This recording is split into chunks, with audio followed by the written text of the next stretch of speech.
তিনটা অঙ্গের সংশোধন করো, তোমার বাকি সব অঙ্গ সংশোধন হয়ে যাবে। আল্লাযীনা হুম আনিল লাগবি মুরিদুন, একটা হলো তোমার জিহ্বা দিয়া বেহুদা কথা বলবা না।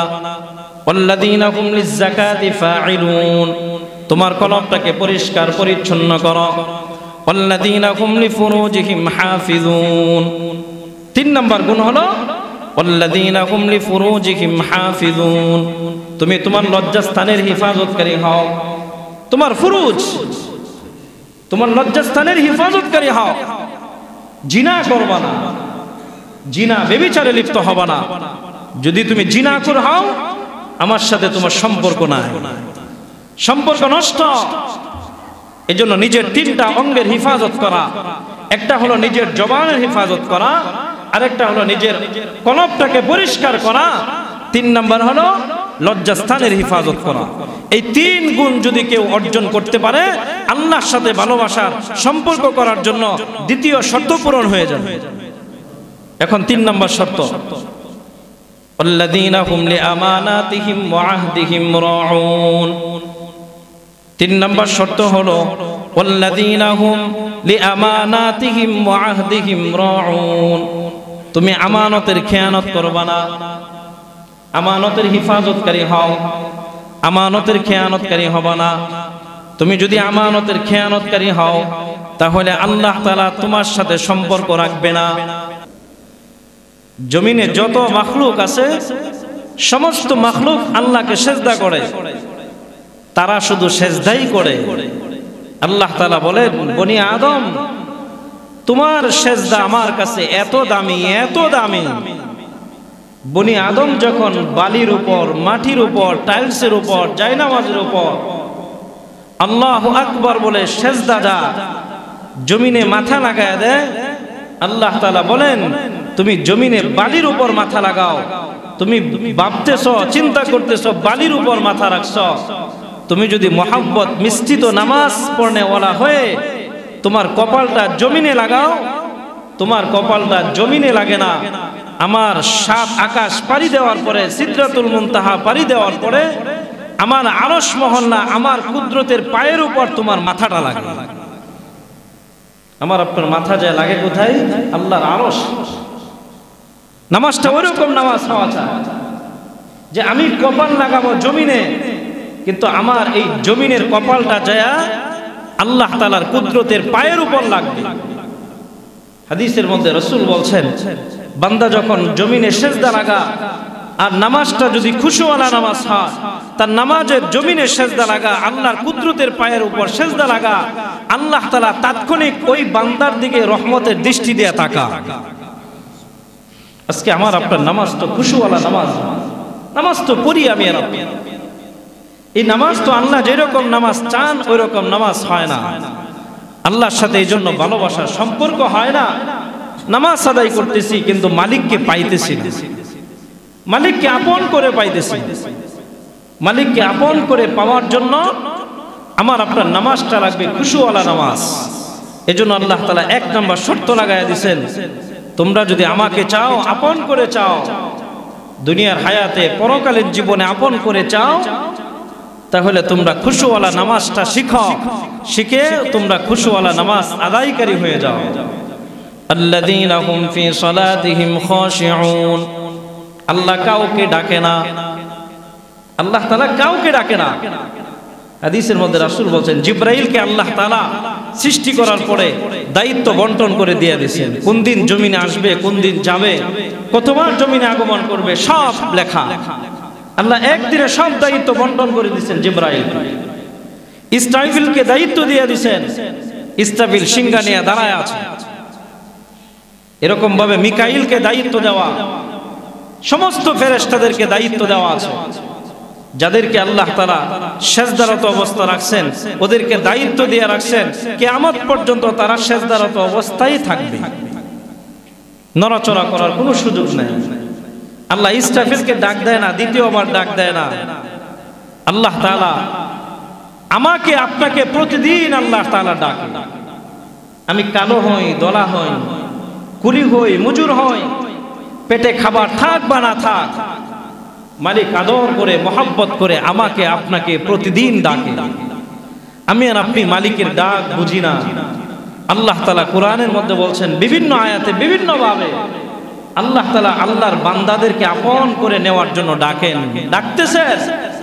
ইয়া আইয়ুহান নাস, ইয়া আইয়ুহাল ইনসান।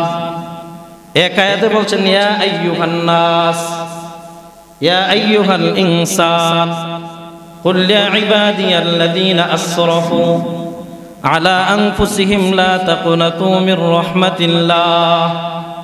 আল্লাহ তাআলা কোন জায়গা বান্দা বলে ডাকছেন, কোন জায়গায় ইয়া আইয়ুহান নাস, ও মানুষ সকল। ইয়া আইয়ুহাল ইনসান, কোন জায়গা ডাকছেন ইয়া আইয়ুহাল ইনসান, ও ইনসানের দল। আল্লাহ তাআলা বিভিন্ন ভাবে ডাকেন প্রতিদিন আমাকে আপনাকে। কোন মাখলুককে আল্লাহ ডাকে না, আমাকে আপনাকে ভালোবাসা দেওয়ার জন্য মালিক ডাকে প্রতিদিন।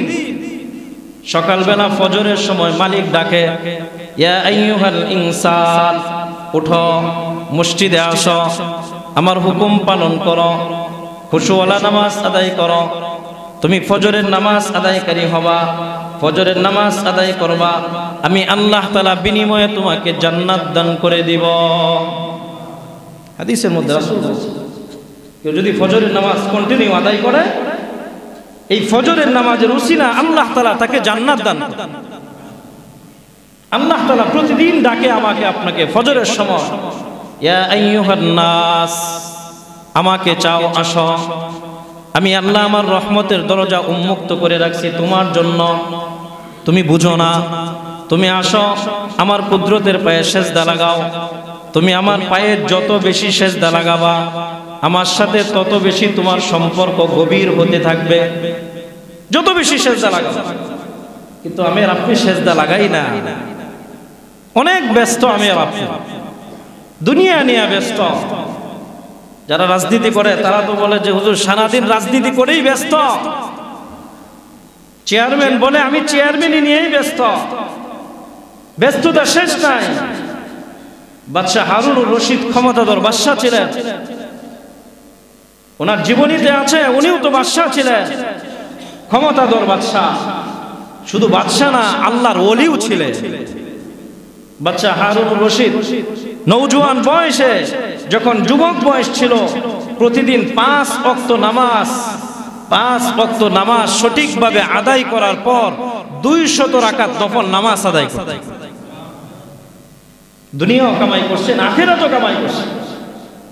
যখন বৃদ্ধ বয়স চলে আসছে, প্রতিদিন 100 রাকাত নফল নামাজ আদায় করছেন। উনিও তো অনেক বড় ক্ষমতার অধিকারী ছিলেন, অনেক বড় রাষ্ট্রের মালিক ছিলেন। আর আজকে আমরা সামান্য একটু নেতা হইলেই আর নামাজের দ্বারে কাছে আসি না, নামাজটাকে কাজ মনে করি না। দুনিয়ার সামান্য একটু যদি কোনো চেয়ারের দায়িত্ব পায়, তখন আল্লাহকে ভুলে যায়, মসজিদের দিকে আসি না। আমি অনেক বড় হয়ে গেছি, আমার চাইতে আর বড় কেউ নাই, আমি সমাজের বড় মাতবর, আমার কথা সবাই মানে, সবাই আমাকে ইজ্জত দেয়, মসজিদে যাওয়ার আর দরকার নাই। আপনার চরিত্রটা ভালো না, ইজ্জত দেওয়ার মালিক আল্লাহ। এক মুহূর্তে আপনার ইজ্জত ছিনায় নিয়ে জুতা পিটা করে বেইজ্জতি করবেন, মালিকের এক মুহূর্ত লাগবে না। এজন্য আমাকে আপনাকে মালিকের কাছে আসতে হবে, মালিকের সন্তুষ্টি অর্জন করতে হবে। মালিকের সাথে সম্পর্ক কিভাবে করব? মালিক বলছেন 1 নম্বর শর্ত পূরণ করো, আল্লাযীনা হুম ফি সালাতিহিম খাশিউন, খুশুওয়ালা নামাজ আদায়কারী হও। তুমি 5 ওয়াক্ত নামাজ খুশুওয়ালা নামাজ আদায় করো। 5 ওয়াক্ত নামাজ আদায় করার পর মালিকের সাথে যখন তোমার সম্পর্ক বাড়তে থাকবে, মালিক তখন তোমাকে তাহাজ্জুদ নামাজের সময় ডাকবেন। নেতা যখন বড় হয়, কর্মী যখন আস্তে আস্তে বড় নেতা হয়, আগে ইউনিয়নের দায়িত্ব পা, পরে জেলার দায়িত্ব পা, বিভাগের দায়িত্ব পা, তখন প্রাইম মিনিস্টারের সাথে সম্পর্ক তার গভীর হয় না। আল্লাহ তাআলার সাথে বান্দার যখন সম্পর্ক গভীর হয়, হাদিসের মধ্যে রাসূল বলছেন যে একজন বান্দা আল্লাহর গোলামি করতে করতে যখন আল্লাহর সাথে সম্পর্কটা গভীর হয়ে যায়, তখন ওই বান্দাকে আল্লাহ তাআলা শেষ রাতে তাহাজ্জুদের সময় ডাকেন, ডাইকা বলেন, উঠো বান্দা, তোমার সাথে আমার কিছু গোপন আলাপ আছে। বান্দার সাথে আল্লাহ কি করে? তাহাজ্জুদের সময় গোপনে কথা বলে। একটা হলো আম দরবার, আর একটা হলো খাস দরবার। গোপনে কথা বলে আল্লাহ ডাইকা ওটা। হাদিসের মধ্যে আছে, কোন বান্দা যখন আল্লাহ তাআলার কাছে পছন্দনীয় হয়ে যায়, তখন ওই বান্দা রাতে 2টার সময়ও যদি ঘুমা, তাহাজ্জুদের নামাজের সময় আল্লাহ আসমান থেকে ফেরেশতা পাঠান। ফেরেশতা আয়েশা তার মাথার মধ্যে হাত বুলায়া তাকে আদর করে আস্তে আস্তে ডাক দেয়। ডাইকা বলে, হযরত উঠেন, তাহাজ্জুদ নামাজের সময় হয়েছে, আল্লাহ আপনাকে ডাকতেছে আল্লাহর সাথে কথা বলার জন্য। তাহাজ্জুদের সময় তাকে জাগায় দেখে আল্লাহ নিজে। রাসূল হাদিসের মধ্যে বলছেন, আপনি ইচ্ছা করে তাহাজ্জুদ গুজার হতে পারবেন না। আল্লাহ যদি চান তাহলে আপনি তাহাজ্জুদ গুজার হতে পারবেন। আর তাহাজ্জুদ কখন পড়তে পারবেন? যখন 5 ওয়াক্ত নামাজ সঠিকভাবে খুশুওয়ালা নামাজ আদায় করে মালিকের সাথে আপনার আব্দিয়াতের একটা বন্ধন কায়েম হবে, ভালোবাসার একটা বন্ধন কায়েম হবে। আপনার চিন্তা করতে হবে না, ঘড়ির মধ্যে অ্যালার্ম দিতে হবে না, মোবাইলে অ্যালার্ম বাজতে হবে না। আল্লাহ তাআলা ফেরেশতা দিয়া ডাইকা উঠায়া আপনার সাথে কথা বলার জন্য মালিক ঘুম থেকে জাগ্রত করে দেবে। আজকে আমরা তাহাজ্জুদ পড়ি, খবরই নাই। কিসের তাহাজ্জুদ? 5 ওয়াক্ত নামাজের দ্বারে কাছেই তো আসি না। এইজন্য আল্লাহ তাআলা বলতেছেন, আমার সাথে সম্পর্ক করতে চাও, অন্য কোনো রাস্তা না, করতে পারবা না সম্পর্ক, আসো 5 ওয়াক্ত নামাজের বিধান দিয়া দিলাম। খুশুওয়ালা নামাজ আদায়কারী হও, 5 ওয়াক্ত নামাজের গুণটা নিজের মধ্যে বাস্তবায়ন করো। এই 5 ওয়াক্ত নামাজের গুণে যদি গুণী হতে পারো, আমি আল্লাহ তখন তোমাকে তাহাজ্জুদ পড়ার সুযোগ দান করব। আর যখন তাহাজ্জুদ পড়তে পারবা, তখন আর কেউ থাকবে না, তুমি আর আমি। তাহাজ্জুদের সময় কে থাকে? তাহাজ্জুদ পড়তে হয় গোপনে, লাইট নিভায়া অন্ধকারে। তখন কে থাকে? বান্দা আর আল্লাহ। তখন আর কেউ থাকে না। ওই সময় বান্দা সরাসরি আল্লাহর সাথে কথা বলে, আর আল্লাহ বান্দার কথা শুনে। আল্লাহ তো প্রথম আকাশে আসে, বান্দা ডাক দেয়, আর আল্লাহ ডাকে সাড়া দেয়। আল্লাহর সাথে বান্দা খুব মনোযোগ সহকারে শেষটাতে কথা বলে। এজন্য আমি আর আপনি তো শেষটাতে ঘুমাই। আমাদের কারি তৈয়ব সাহেব রহমতুল্লাহ আলাইহি দারুল উলুম দেওবন্দ মাদ্রাসার 30 বছরের উপরে শাইখুল হাদিস ছিলেন। উনি বলেন, মালিক যে আমাকে আপনাকে ধ্বংস করে না আযাব দিয়া, সেটাই তো মালিকের দয়া। দুনিয়ার কোন মালিক যদি কর্মচারীকে ডাকে, আসো তোমার কি প্রয়োজন আমি পূরণ করে দিব, আর কর্মচারী যদি বারবার পিঠ দেখায় চলে যা, মালিক তাকে দায়িত্বের মধ্যে লাগবে না, লাঠি দিয়ে দৌড়ায় দেবে। আমি আর আপনি না মালিকের গোলাম। মালিক তো প্রতিদিন ডাকে আমাকে আপনাকে। 12টার পরেই তো মালিক আসমানে চলে আসে, এসে আদর করে করে ডাকে আমাকে আপনাকে। তুমি অসুস্থ, সুস্থ হও না, দুনিয়ার চিকিৎসা তোমাকে ধরতেছে না, কোনো চিকিৎসা বিজ্ঞান তোমাকে সুস্থতা দেওয়ার আর ক্ষমতা রাখে না। তুমি আমার কাছে বলো, তুমি বলতে দেরি হবে। আমি মালিক যদি চাই, চাওয়ার সাথে সাথেই তুমি সুস্থ হয়ে যাবে। সুস্থতা দেওয়ার মালিককে? ডাক্তার আল্লাহ। মিশকাতের হাদিসের মধ্যে আছে, বান্দা যখন ঔষধ সেবন করে আর ঔষধ পেটে যা, ঔষধ কার গোলাম? আমার আপনার গোলাম না, মালিকের গোলাম। মিশকাতের হাদিসের মধ্যে রাসূল বলছেন, বান্দা যখন ঔষধ খা, ঔষধটা পেটে যাওয়ার পরে, ওই পেটে যাওয়ার পরে ঔষধ পেট থেকে আল্লাহর কাছে প্রার্থনা করে, আল্লাহ আমি কি কাজে লাগবো না নষ্ট হয়ে যাব? ঔষধ যদি আল্লাহর পারমিশন পা, কাজে লাগে। আর যদি পারমিশন না পা, ঔষধ নষ্ট হয়ে যায়। ঔষধ সেবন করার পরেও অসুস্থ হয় না। তাহলে ঔষধের মালিক আল্লাহ, আমার আপনার মালিকও আল্লাহ। ওই মালিক চান আমার কাছেই বলো। এমন গুনাহ করছো কারো কাছেই বলতে পারো না, বললে তোমার মাথা আর থাকবে না, ঠিক তুমি বেইজ্জতি হবা। কারো কাছেই বলতে পারতেছ না, এমন পেরেশানির মধ্যে আছো, শেষটাতে উঠো না, উঠে 2 রাকাত নামাজ পড়ে আমার কুদরতের পায়ে সিজদা লাগাও, আর লাগায়া 2টা হাত উঠে আমাকে বলো। তুমি বলতে দেরি হবে, তোমার পেরেশানি দূর করতে আর দেরি করবো না। ওই মালিকের কাছে আমাকে আপনাকে দ্বারস্থ হওয়া চাই। এজন্য মালিক বলতেছেন খুশুওয়ালা নামাজ আদায়কারী হও, একটা গুণ তোমার ভিতরে অর্জন করো, এরপরে দেখবা তোমার এক গুণের উসিলা আমি আল্লাহ তাআলা তোমার জীবনটা পাক সাফ পরিষ্কার পরিচ্ছন্ন করে আমার রহমতের কুলে তোমাকে টাইনা উঠায় নেবে। তোমার রিজিকের অভাব থাকবে না। 5 ওয়াক্ত নামাজের দুনিয়ার 1 নাম্বার পুরস্কার, রিজিকের পেরেশানি দূর করে দিবেন মালিক আল্লাহ। রিজিকের কোনো পেরেশানি থাকবে না, কোনো সময় বেইজ্জতি হবে না, আল্লাহ তাকে ইজ্জত দান করবে। এজন্য মালিকের পায়ে সেজদা লাগানো। মালিক বলতেছেন তুমি আমার সাথে সম্পর্ক লাগাইতে চাও, 1 নাম্বার শর্ত আল্লাযীনা হুম ফি সালাতিহিম খাশিউন। শুধু নামাজ পড়লে হবে না, নামাজটা মুহাব্বতের সহিত হওয়া চাই, খুশুওয়ালা নামাজ। তুমি যদি খুশুওয়ালা নামাজ আদায়কারী হও, আমার সাথে তোমার সম্পর্ক গভীর হবে। 2 নাম্বার নিজেকে সংশোধন করা। গত সপ্তাহে বলছিলাম 2 নাম্বার গুণ হলো নিজেকে সংশোধন করা। কিভাবে সংশোধন করব? আল্লাহ কোরআনের মাধ্যমে বলছেন 3টা অঙ্গের সংশোধন করো, তোমার বাকি সব অঙ্গ সংশোধন হয়ে যাবে। আল্লাযীনা হুম আনিল লাগবি মুরিদুন। একটা হলো তোমার জিহ্বা দিয়া বেহুদা কথা বলবা না। আল্লাযীনা হুম লিয-যাকাতি ফাঈলুন। তোমার কলবটাকে পরিষ্কার পরিচ্ছন্ন করো। আল্লাযীনা হুম লিফুরুজিহিম হাফিজুন। 3 নাম্বার গুণ হলো আল্লাযীনা হুম লিফুরুজিহিম হাফিজুন। তুমি তোমার লজ্জাস্থানের হিফাজতকারী হও।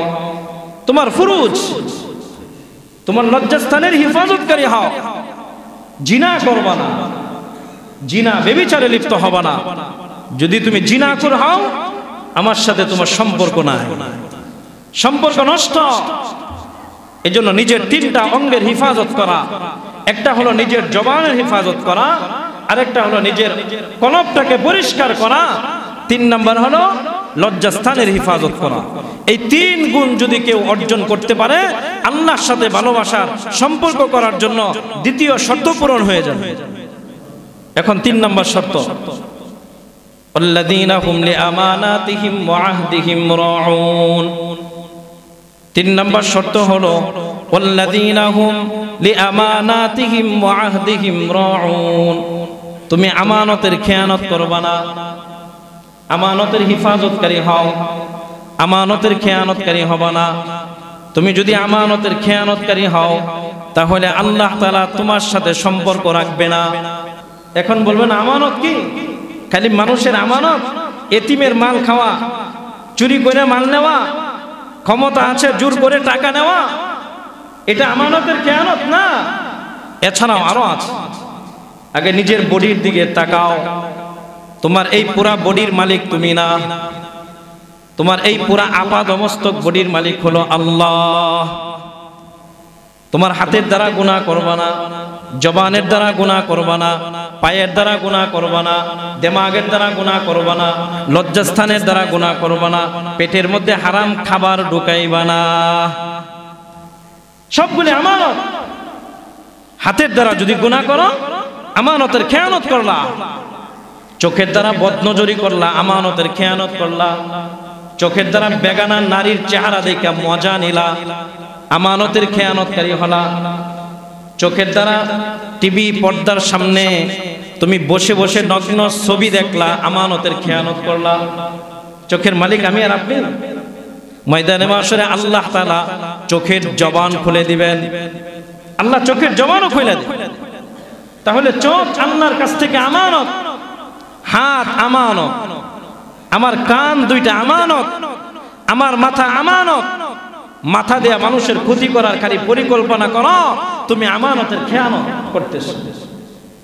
পা দিয়া মসজিদে না আইসা মানুষের ক্ষতি করার জন্য কদম কদম হাঁটো, তুমি আমানতের খেয়ানতকারী হইতেছো।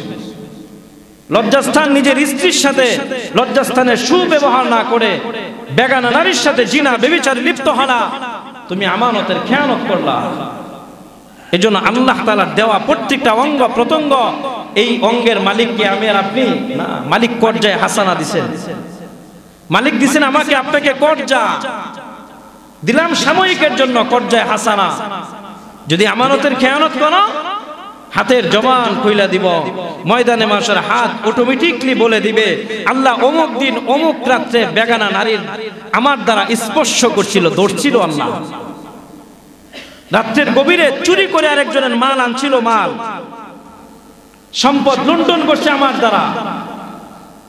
আল্লাহ মানুষের ক্ষতি করার জন্য মিথ্যা সাক্ষী দিছে, এটা যা এই সবগুলি অঙ্গ প্রত্যঙ্গ হলো আমানত। এই আমানত প্রথমে হেফাজত করা, নিজের বডির আমানত হেফাজত করা, এরপরে নিজের স্ত্রীর আমানত হেফাজত করা, নিজের ছেলে মেয়ের আমানতের হেফাজত করা, নিজের মা বাবার আমানতের হেফাজত করা, নিজের প্রতিবেশীর আমানতের হেফাজত করা। আপনি যে খুব চিন্তা করার বিষয়। আল্লাহ তাআলা বলতেছেন তুমি আমানতের খেয়ানতকারী হবা না, জোর জবরদস্তি করবা না। দুনিয়ার কেউ দেখে না, দেখে তো আল্লাহ। অতি গোপনে কাজ করো, 2 নম্বরই করতেছো, অতি গোপনে বাটপারি আর সিটারি করতেছো, দুনিয়ার কেউ দেখে না, অনুভব করতে পারে না।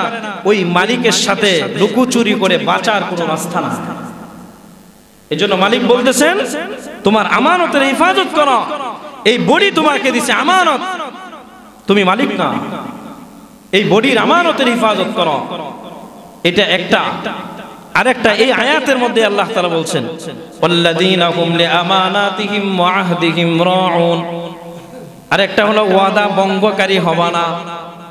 যদি কারোর সাথে ওয়াদা করা, ওয়াদা ভঙ্গ করবা না, ওয়াদা রক্ষাকারী হবা। আমি আর আপনি ওয়াদা ভঙ্গকারী। প্রথম তো ওয়াদা দিয়ে আসছি আল্লাহর সাথে।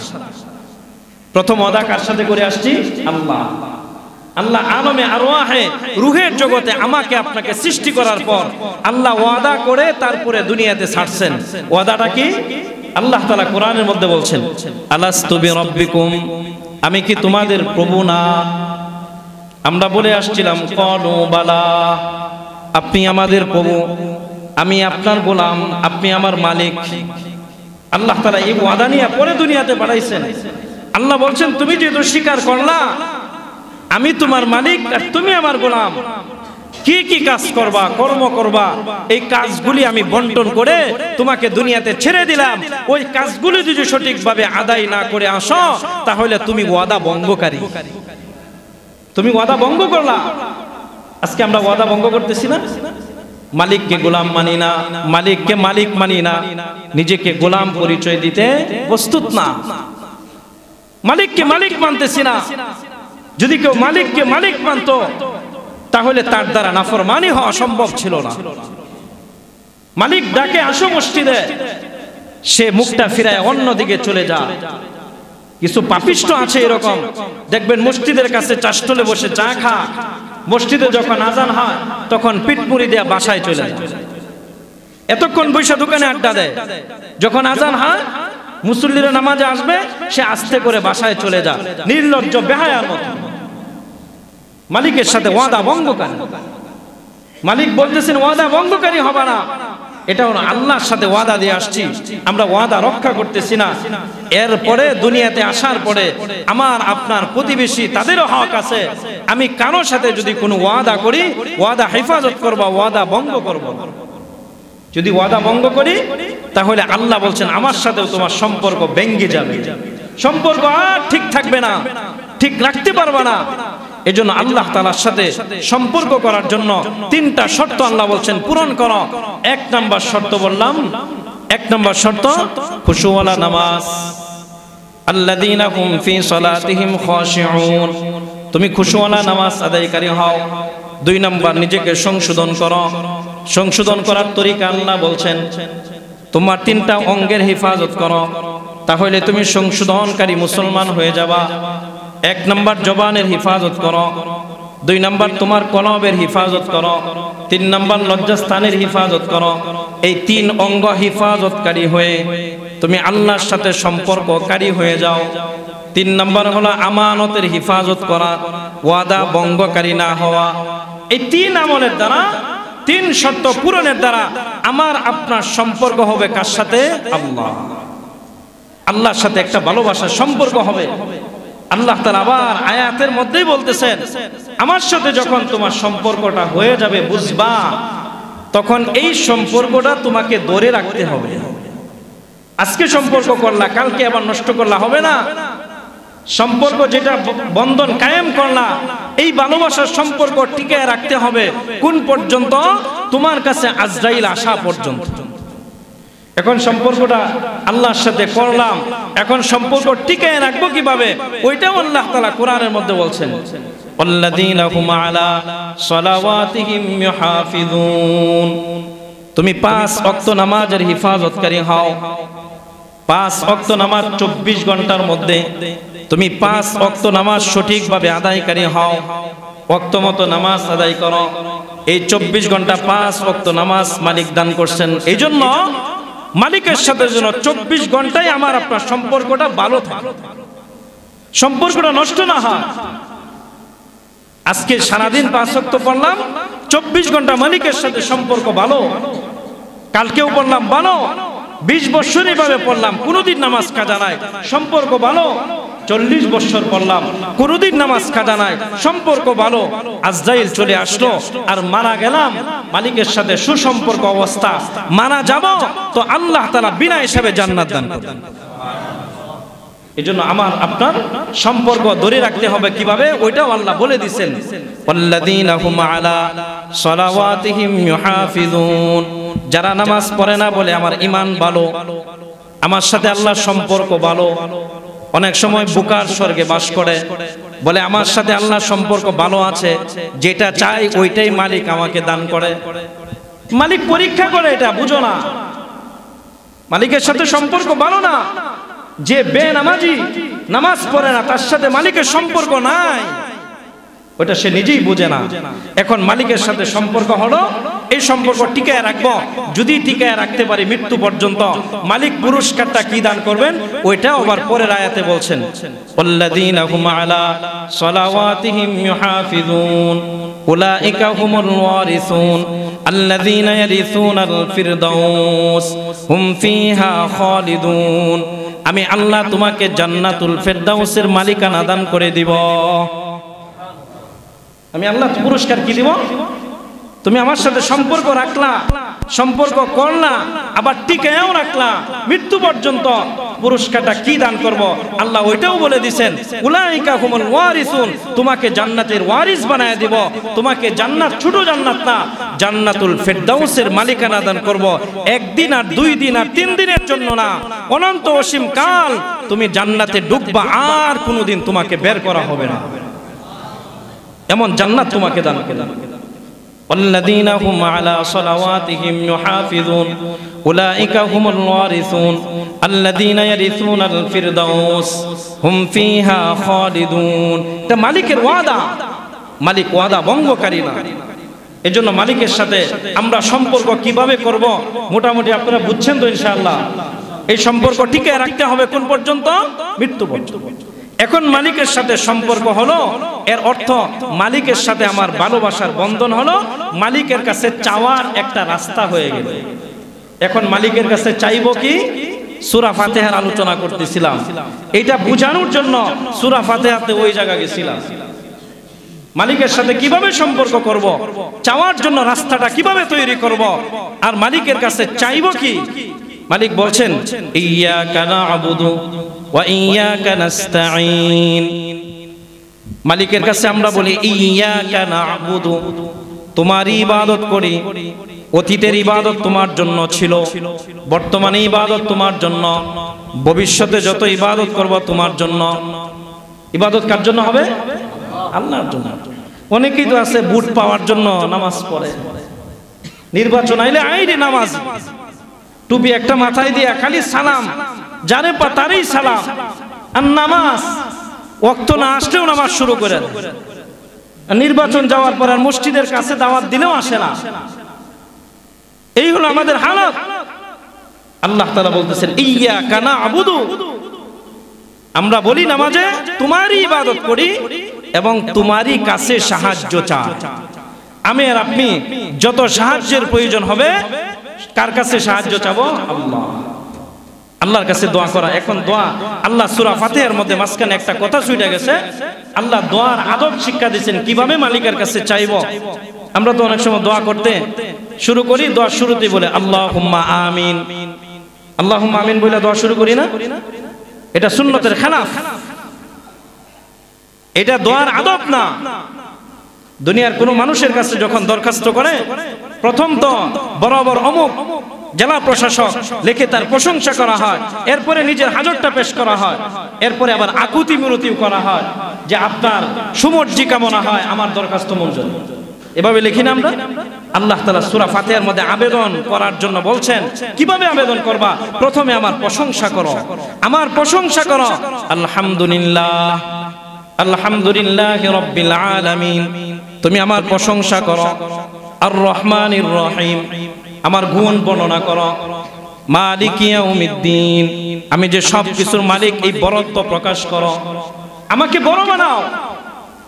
আমার বরত্ব ঘোষণা করার পর এখন তোমার পরিচয় দাও, তুমি কে, কি চাইতে আসছো আমার কাছে? যে চাইবা, তোমার চাওয়ার অধিকারটা কি, এই অধিকার কি, ওইটা বোঝানোর জন্য আমরা নামাজের মধ্যে বলি ইয়্যাকা না'বুদু, আমার অধিকার আছে, আমার অধিকার হলো ইয়্যাকা না'বুদু, আমরা তোমারই ইবাদত করি, আমরা তোমার গোলাম, এটা আমার অধিকার।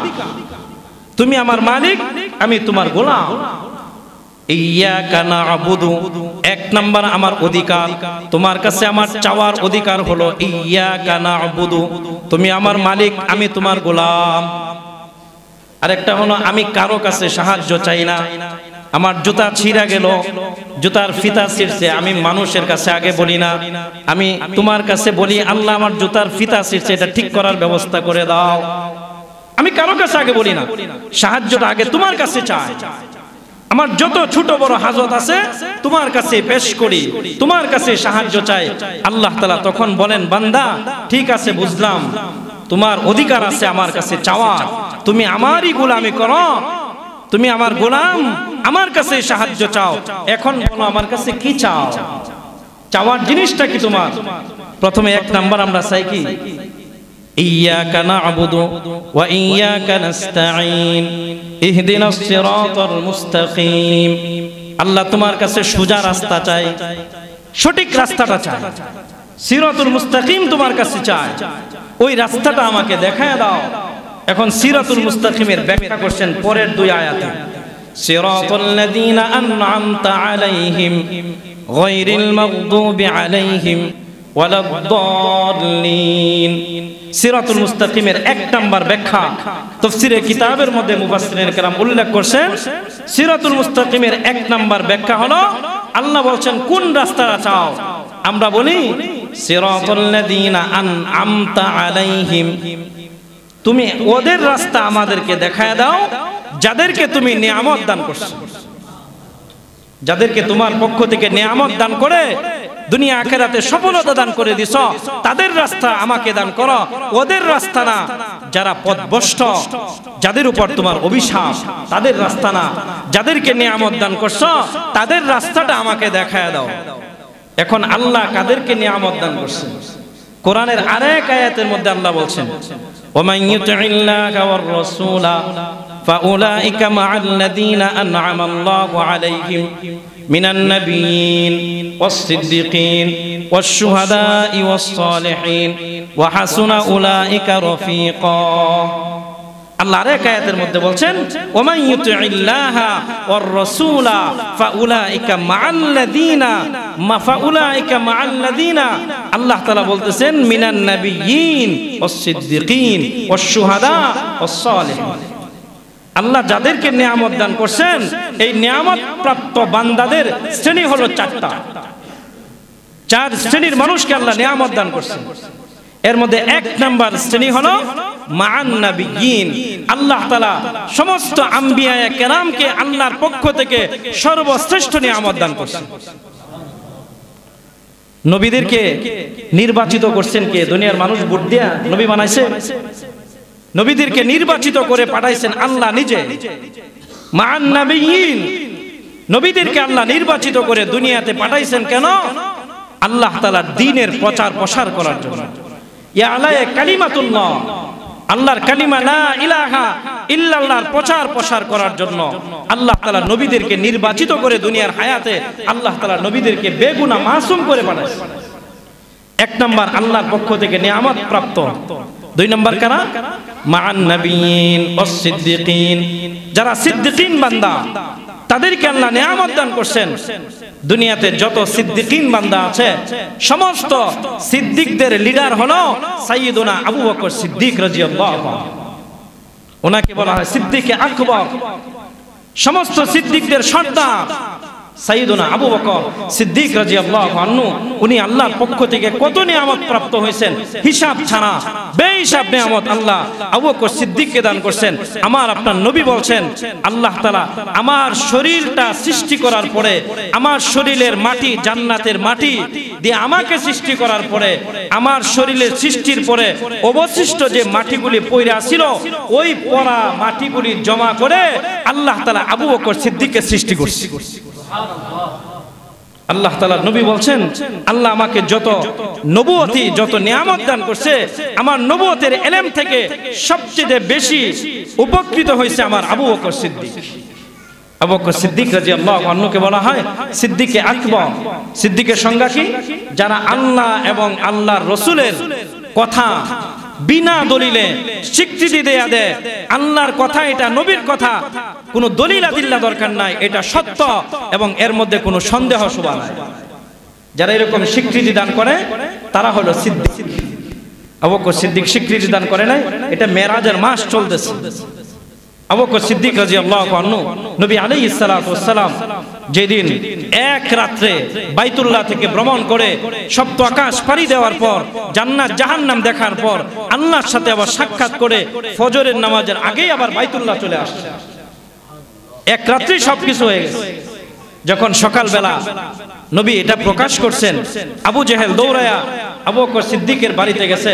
তখন আবু বকরের নাম ছিল শুধু আবু বকর, সিদ্দিক ছিল না। আবু বকর বাড়িতে যায় বলতেছে, কে রে আবু বকর, তোর নবী যে এখন পাগলের মতো কথা বলে।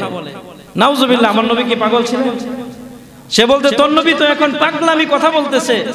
বলতেছে এক রাত্রে বাইতুল্লাহ থেকে বাইতুল মুকাদ্দাস, সপ্ত আকাশ, জান্নাত জাহান্নাম সব দেখার পর আল্লাহর সাথে সাক্ষাৎ করে কথা বলে আবার নাকি বাইতুল্লাহ আইসা ফজরের নামাজ আদায় করছে। এটা কি তুই বিশ্বাস করস নাকি? আবু বকর সিদ্দিক বলছেন, আমার নবী তো আর আমাকে বলে নাই, তোমাকে এই কথা বলছে, তুমি শুনছো? আবু জেহেল বলতেছে, হ্যাঁ আমার নিজের কানে শুনছি, আব্দুল্লাহ ছেলে মুহাম্মদ বাতিজাই কথা বললো। আল্লাহ তাআলা আবু বকর সিদ্দিক নবীর কথা শুই না বলছেন, আমার নবীর মুখে যদি এটা বইলা থাকে আর তোমার কানে যদি শুই না থাকো, তাহলে দুনিয়া উলট পালট হতে পারে, আমার নবীর কথা মিথ্যা হতে পারে না। আমার নবী সত্যই বলছেন।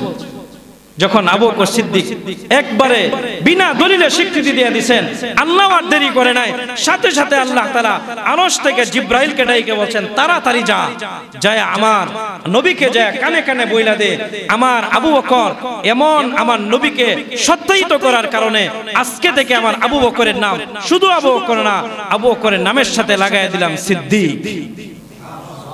ওই দিন থেকে আবু বকরের নাম হলো আবু বকর সিদ্দিক। সত্যই তো করছে আল্লাহ তাআলার ধর্ম কি ইসলাম। এই সিদ্দিকিনের দল জানা, তাদেরকে আল্লাহ তাআলা নিয়ামত দান করছেন। সময় শেষ, আগামী সপ্তাহ বলবো, আরো দুইটা বাকি আছে। আপনারা দেরি করে আসেন, এজন্য কথা বলে শেষ হয় না। ইয়াকা না'বুদু ওয়া ইয়াকা নাস্তাঈন, নিয়ামত প্রাপ্ত বান্দা কারা? এর মধ্যে চার শ্রেণী কোরআনের আয়াত সত্যায়িত করে। চার শ্রেণীর মধ্যে দুই শ্রেণী বললাম, একটা হলো আম্বিয়ায়ে কেরাম আর একটা হলো সিদ্দিকিন। এই দুই দল, আরো দুইটা দল বাকি আছে, আগামী সপ্তাহ বলবো। আল্লাহ তাআলা আমাদের সকলকেই আল্লাহ তাআলার ওইরকম নির্বাচিত গোলাম হওয়ার তৌফিক দান করুন।